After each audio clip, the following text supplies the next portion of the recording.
A mediados del año 1915, una gran cantidad de argentinos se agolpa en las salas cinematográficas de todo el país para ver una película. Nobleza Gaucha cuenta la historia de un joven peón rural que abandona el campo para viajar a la gran ciudad en busca de una mujer de la que se ha enamorado. En su odisea por las calles del centro, el protagonista sufre todo tipo de engaños y humillaciones por parte de los habitantes de la ciudad, que se aprovechan de su total desconocimiento del ámbito urbano. A pesar de los contratiempos, el protagonista hace valer su coraje y hombría de bien y consigue su objetivo. Nobleza Gaucha rápidamente se convierte en un récord de taquilla que seguirá proyectándose en los cines durante muchos años. Paradójicamente, la mayoría de los espectadores de esta película poco tienen que ver con el medio rural. Muchos de ellos, al igual que su protagonista, hace tiempo abandonaron el campo para buscar el éxito en la gran ciudad.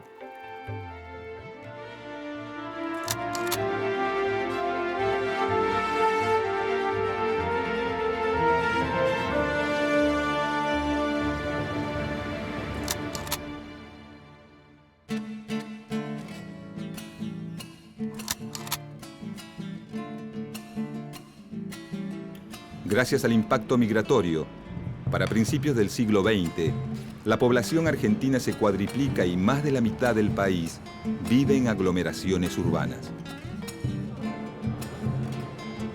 El crecimiento de las ciudades trae consigo nuevos problemas, como el hacinamiento y el desempleo estacional.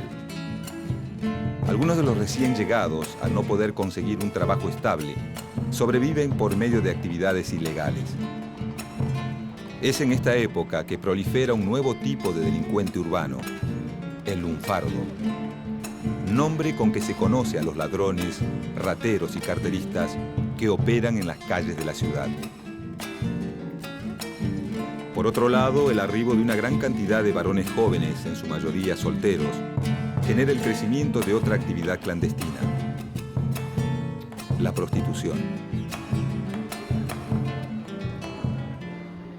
De esta vida marginal que florece en los conventillos, los prostíbulos y los arrabales, surge una cultura propia en la que empieza a asomar un nuevo género musical, el tango.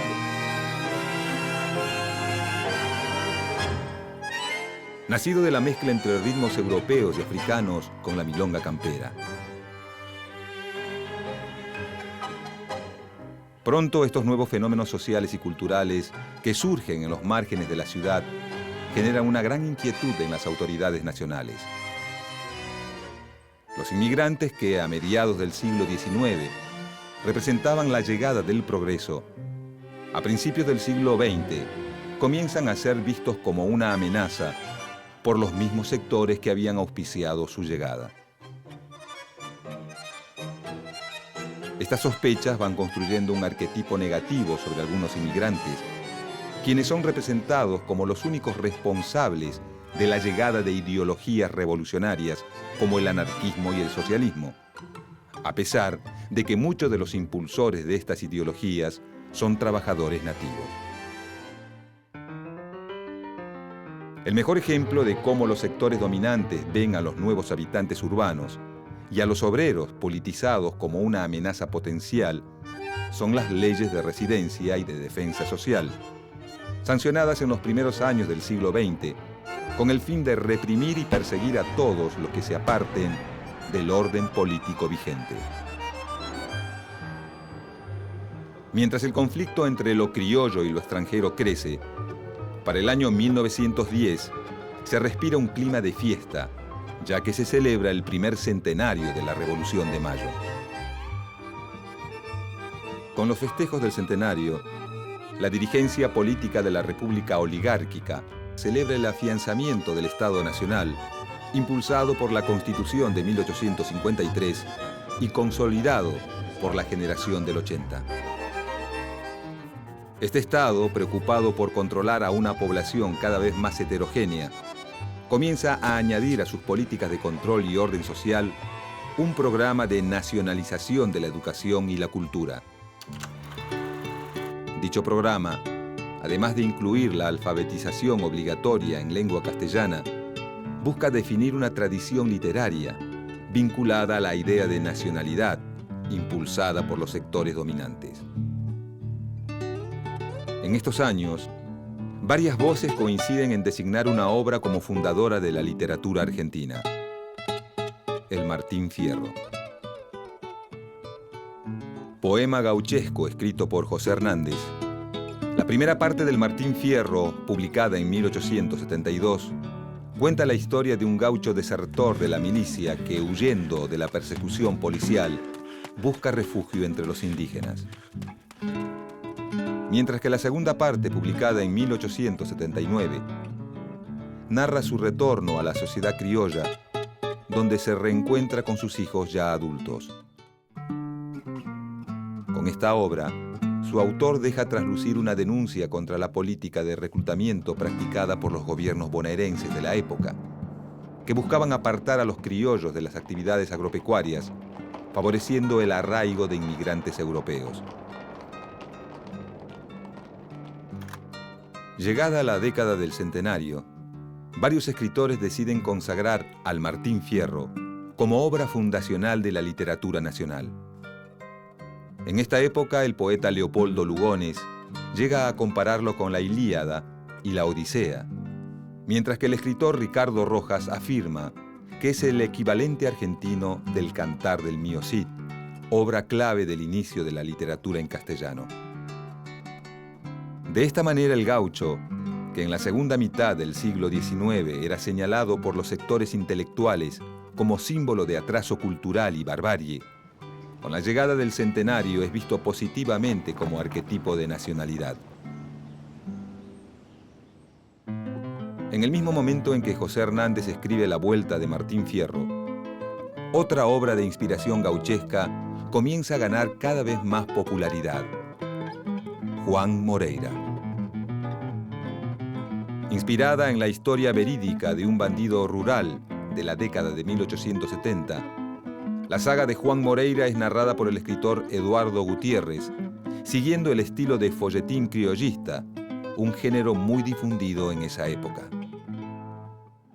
La diferencia entre Martín Fierro y Juan Moreira es que el primero es leído por igual en diversos sectores sociales, mientras que el segundo es leído por un público popular, compuesto principalmente por ex trabajadores rurales, recién llegados a la ciudad, e inmigrantes extranjeros, que lo utiliza como una especie de manual de costumbres locales.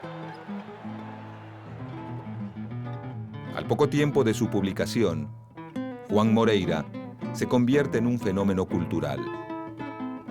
Tanto es así que a mediados de la década de 1880 es adaptado al teatro por la compañía de circo criollo de los hermanos Podestá, y en 1908 es llevado al cine por el director Mario Gallo. Además, se convierte en uno de los disfraces favoritos de los carnavales de la época. A pesar de su popularidad, este libro no corre con la misma suerte que su contemporáneo Martín Fierro, que hacia el centenario es consagrado como arquetipo de nacionalidad. Martín Fierro representa a un gaucho que al final de su vida logra adaptarse a la sociedad criolla en vías de modernización. En cambio, Juan Moreira representa a un gaucho más violento, que decide enfrentar a las autoridades hasta encontrar la muerte en manos de la policía. De todos modos, para el año del centenario, época de la consagración literaria del Martín Fierro, los gauchos rebeldes que inspiraron la obra hace tiempo que dejaron de poblar la pampa y por lo tanto ya no representan ningún peligro para la élite gobernante, ahora más preocupada por la aparición de lo que ve como nuevas amenazas. Hacia fines de la década del 10, el sector obrero entra en conflicto e inicia un ciclo de huelgas y reclamos. Durante los primeros años de la década de los 20, la conflictividad laboral va disminuyendo y el crecimiento económico produce una mejora general en el nivel de vida de los trabajadores urbanos. Para esta época se empieza a consolidar una nueva categoría de trabajadores, ligados al creciente sector burocrático y de servicios. Los trabajadores de cuello blanco son empleados públicos, oficinistas o dependientes de comercio, que comienzan a diferenciarse de otros trabajadores tanto por sus tareas como por la incorporación de nuevos modos de vestir o de hablar. Esta nueva categoría de trabajador, sumada a una franja cada vez más amplia de jóvenes profesionales, muchos de ellos surgidos de familias inmigrantes, comienza a conformar una clase media urbana que empieza a hacer sentir su influencia en los asuntos políticos y sociales y en la vida cultural. A la par que los sectores medios se fortalecen, la expansión de los servicios eléctricos y sanitarios permite una mayor ocupación del suelo urbano. De la mano de los ferrocarriles suburbanos y las líneas de tranvías, comienzan a aparecer nuevos barrios residenciales a los que se trasladan muchas familias de clase media y alta que intentan alejarse del vértigo de las grandes ciudades. La posibilidad que da el transporte público de vivir lejos del lugar de trabajo también hace que muchas familias trabajadoras abandonen los conventillos e inquilinatos del centro para instalarse de forma permanente en los barrios de la periferia. El florecimiento de estas nuevas comunidades suburbanas da lugar a la creación de nuevos espacios de socialización como los clubes barriales, las sociedades de fomento y las bibliotecas populares. Todos generan un intercambio cultural cada vez más intenso. En los primeros años de la década de los 20, las nuevas formas de trabajo comienzan a definir nuevas identidades sociales y también distintas formas de vivir el tiempo libre. Estas innovaciones, si bien enriquecen la experiencia cultural, comienzan a ser más evidentes las diferencias entre el mundo rural y el urbano. Diferencias que, con el pasar de los años, se van a acentuar cada vez más.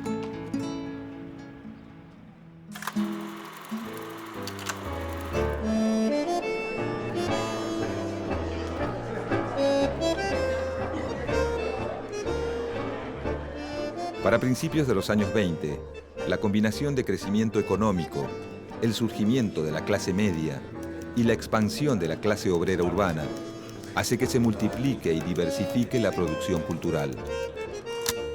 Por esos años, diarios tradicionales como La Prensa y La Nación comienzan a añadir suplementos culturales y literarios a su cuerpo principal, a la vez que nuevas publicaciones como los diarios Crítica, El Mundo y Noticias Gráficas buscan captar al floreciente público urbano, haciendo más hincapié en las noticias de interés general que en los sucesos políticos y diplomáticos.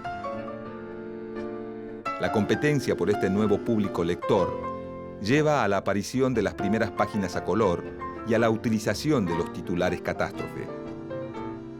También para esta época los principales diarios amplían su tirada y suman a la habitual edición matutina una edición vespertina, ideal para leer en el tranvía al regresar del trabajo. Gracias a estas innovaciones, las ventas aumentan y la lectura de diarios en los medios de transporte pronto se vuelve una costumbre, que obliga a los editores a reducir el tamaño de las publicaciones, lo que da origen al formato de tabloide.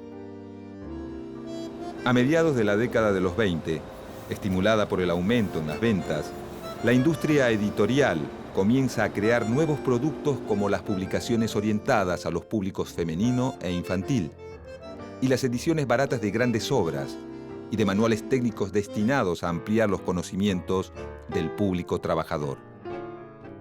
Un ejemplo de la producción de estos años son las colecciones publicadas por editoriales como Thor y Claridad, que pretenden guiar la ilustración autodidacta del sector obrero. De forma paralela al auge de la producción editorial, comienzan a surgir en Buenos Aires nuevos grupos literarios. Algunos buscan identificarse con la experiencia de los sectores populares e incluso con la militancia de la izquierda proletaria. Es el caso de los escritores Roberto Arlt y Raúl González Tuñón, quienes suelen retratar en sus páginas escenas de la vida cotidiana de las clases más bajas. Al mismo tiempo, otro grupo de intelectuales de Buenos Aires, integrado por César Tiempo, Elías Castelnuovo, José González Castillo y el dramaturgo Leónidas Barletta, conforman un espacio literario identificado con los barrios trabajadores del sur de la ciudad, en particular con la Avenida Boedo.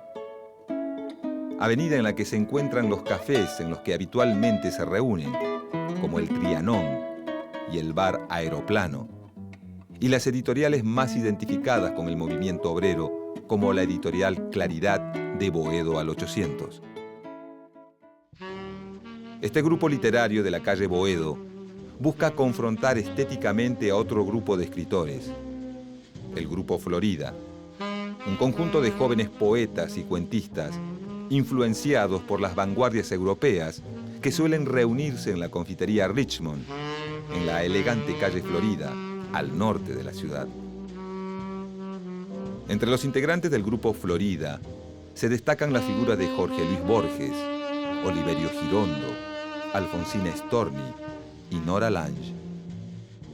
Una de las principales diferencias entre estos dos grupos es que los miembros del grupo de Boedo buscan usar el arte para llegar a la revolución, mientras que los miembros del grupo de Florida buscan la revolución del arte. Pese a que sus nombres tienen claras reminiscencias de la ciudad, en muchas de sus obras las imágenes urbanas coexisten con las rurales.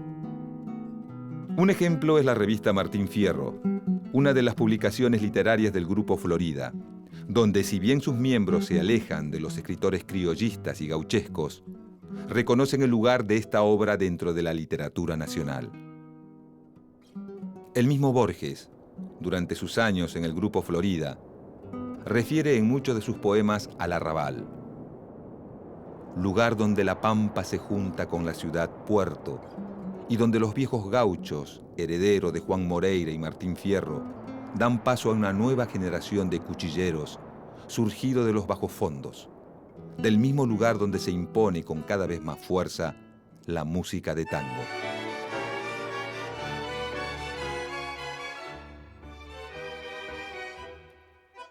Esa misma música que inspira a muchos de los autores del Grupo Boedo, de cuyas peñas y reuniones surgirán muchos de los grandes letristas del tango canción de las próximas décadas, como Cátulo Castillo y Homero Mansi.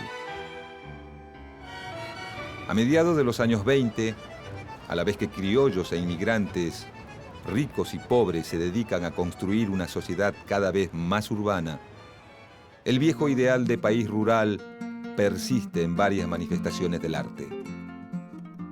Para esta época, una nueva forma de producción cultural gana cada vez más aceptación en los sectores populares. Si bien el cine tiene mayor presencia en el ámbito urbano, desde sus inicios, la cinematografía argentina se dedica a mostrar los distintos modos de ver el campo y la ciudad.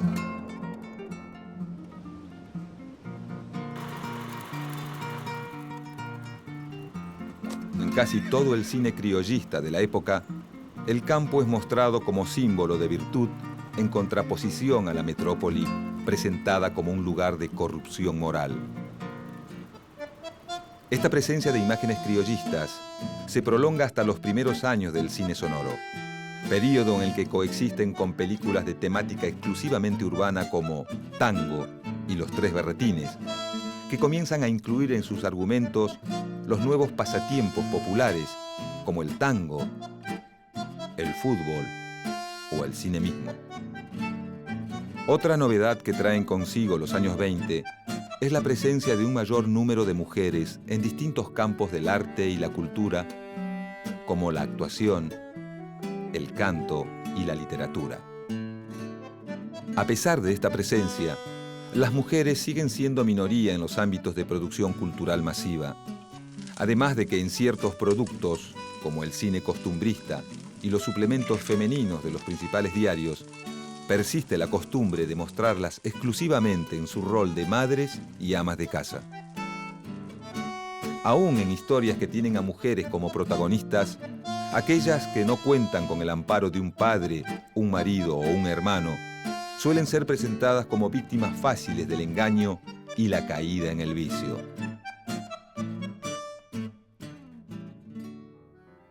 A mediados de la década del 30, grandes ciudades portuarias como Buenos Aires y Rosario comienzan a poblarse de fábricas que se dedican a elaborar los productos que años atrás se importaban. Esto provoca el traslado de grandes masas trabajadoras que abandonan las tareas rurales para instalarse de forma permanente en la ciudad. Mientras tanto, el surgimiento de regímenes fascistas en Europa y la inminencia de una nueva guerra mundial generan líneas divisorias en el campo político local, lo que afecta de manera directa al ámbito de la cultura.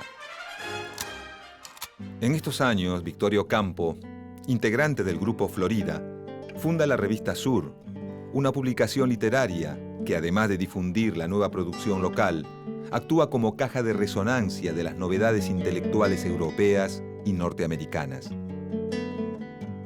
Si bien al principio Victorio Campo ve con cierta simpatía la experiencia del fascismo italiano, pronto su revista adquiere un perfil político marcadamente liberal, lo que aleja a varios escritores de su elenco literario. Uno de los casos más emblemáticos es el de Raúl González Tuñón, quien inicia un acercamiento con el Partido Comunista y en la segunda mitad de la década abandona el país para luchar en la Guerra Civil Española a favor del bando republicano. Pronto el clima político y cultural de los años 30 se traslada a otras ramas del arte. A principios de esta década surge el Teatro del Pueblo, un espacio cultural independiente creado por Leónidas Barletta, del grupo de Boedo, que busca llevar el arte teatral a las masas y que además da lugar a una nueva generación de dramaturgos identificados con los temas urbanos y la problemática de los sectores más humildes. El cine argentino, por otro lado, comienza a retratar los usos y costumbres de la vida moderna, aunque en un principio se mantiene al margen de los conflictos políticos de la época. Por estos años proliferan los melodramas urbanos, ambientados en casas y departamentos de las clases medias y altas. También las comedias costumbristas protagonizadas por artistas como Luis Sandrini, Tita Merello y Nini Marshall, que reflejan el estilo de vida de los sectores populares y las familias de origen inmigrante. Recién hacia fines de los años 30, los conflictos políticos comienzan a asomar por la pantalla local, gracias a la aparición de un nuevo género, el cine de denuncia social. En esta clase de cine, la tensión constante entre el campo y la ciudad vuelve a aflorar. Historias de peones rurales explotados por políticas injustas y empresarios inescrupulosos, o fábulas sobre personajes humildes que inician el camino hacia el delito o la prostitución, reflejan el lado menos amable del progreso económico y generan una rápida aceptación en las clases medias y populares. En el transcurso de la década de los 30, Argentina va perdiendo posiciones entre los países productores de materia prima. Esta situación comienza a generar incertidumbre en los sectores gobernantes, que ven con preocupación el futuro político y económico del país. Para fines de la década, si bien la tensión entre criollos e inmigrantes se va diluyendo y los temas urbanos predominan sobre los rurales, una serie de iniciativas lanzadas desde el gobierno vuelven a poner al campo y a la tradición gauchesca en un lugar preferencial. Con celebraciones como el Día de la Tradición, en homenaje al autor de Martín Fierro, o del Día de la Raza, en alusión a la raza hispana, los sectores políticos conservadores buscan fijar la existencia de una tradición nacional, además de reforzar el concepto de nacionalidad, impulsado 30 años atrás en la década del centenario. Mientras las políticas oficiales vuelven a abrir el debate sobre la identidad nacional, varios grupos de intelectuales argentinos intentan definir este concepto desde otros puntos de vista. Un ejemplo es la agrupación radical Forja, integrada por escritores e intelectuales como Arturo Jaureche y Raúl Scalabrini Ortiz, que busca definir lo nacional, denunciando las políticas de dependencia económica impulsadas por los gobiernos conservadores en beneficio de Gran Bretaña. Entre las décadas de 1910 y 1940, la República Argentina atravesó profundas transformaciones políticas, sociales y económicas que incidieron directamente en el ámbito cultural. Y certeza de estos cambios, tanto intelectuales como políticos y artistas intentaron definir los contenidos de una identidad nacional confrontándolo con los vicios de la ciudad. Muchos propusieron releer la historia argentina desde nuevas perspectivas, mientras que otros imaginaron la construcción de una historia nueva, ya sea desde la cultura de élite o desde las distintas expresiones de lo popular. Todos aportaron su visión y todos, lo supieran o no, participaron en la construcción de una cultura argentina cada vez más amplia y más compleja.